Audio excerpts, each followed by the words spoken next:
Well, Trump's speech after being barred from the Colorado ballot is hilarious. He claims it's the left that's violating the Constitution when the 14th Amendment says that anybody who engages in an insurrection, supports it, or gives aid is disqualified from holding public office, be it a congressperson, the vice president, or the president. So the only person here who's violated the Constitution has been Trump, and the Colorado court has been shown that. It's no wonder crooked Joe Biden and the far left lunatics are desperate to stop us by any means necessary. They are willing to violate the U.S. Constitution at levels never seen before in order to win this election.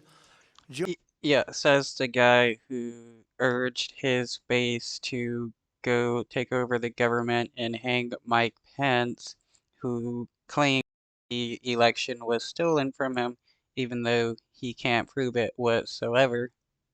Joe Biden is a threat to democracy. It's a threat.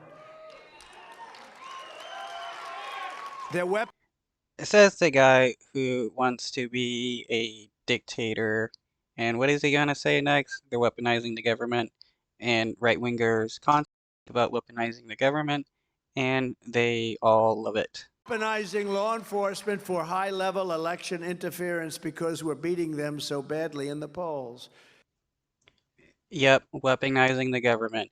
Though anytime Trump talks about using the government to get revenge on the people that impeached him and stuff, right-wingers constantly cheer about that.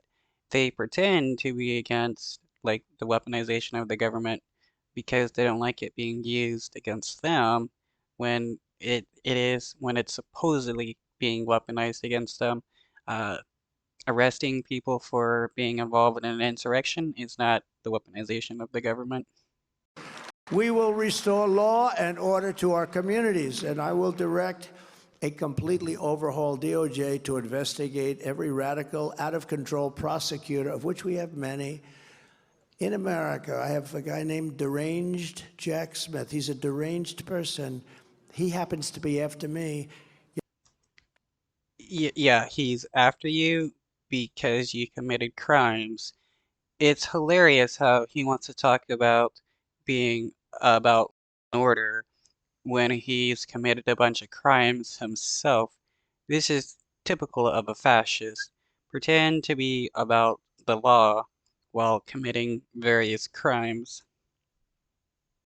It's crazy what's going on. They're ruining our country. And it's true. They're destroying the blood of our country. That's what they're doing. They're destroying our country. They don't like it when I said that. And I never read Mein Kampf. They said, oh, Hitler said that in a much different way. No, they're coming from all over the world. People.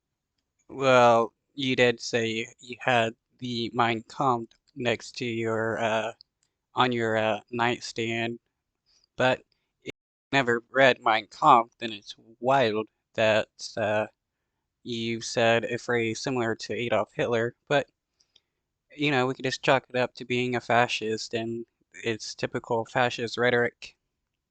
People all over the world, we have no idea. They could be healthy, they could be very unhealthy, they could bring in disease that's going to catch on in our country, but they do bring in crime. We're There he's talking about migrants. No, migrants tend to be a lot more law-abiding than American citizens, and everybody has some kind of disease. That's not a justification for being racist towards people. just 27 days away from Iowa's first in the nation. Thank you very much, President Trump, because you're first in the nation because I said you were first in the nation. It's very simple. Wow, that's some logic right there. I was first in the nation because Trump said so. Like, that's not how things work. And the caucuses are a big deal. On Monday, January 15th, we're going to win the Iowa caucuses, and then we're going to crush crooked Joe Biden next November. And we're going to very simply make America great again. Thank you. Thank you, Pat. So, does that mean America isn't great? because that's very anti-American to say that America isn't great. If you don't get out and vote, we can put this to bed after Iowa, if you want to know the truth. We can put it to bed for them, too. They can go home and forget it. But you have to go out. Don't sit home and say, I think we'll take it easy, darling. It's a wonderful day, beautiful. Let's just take it easy, watch television, and watch the results now, because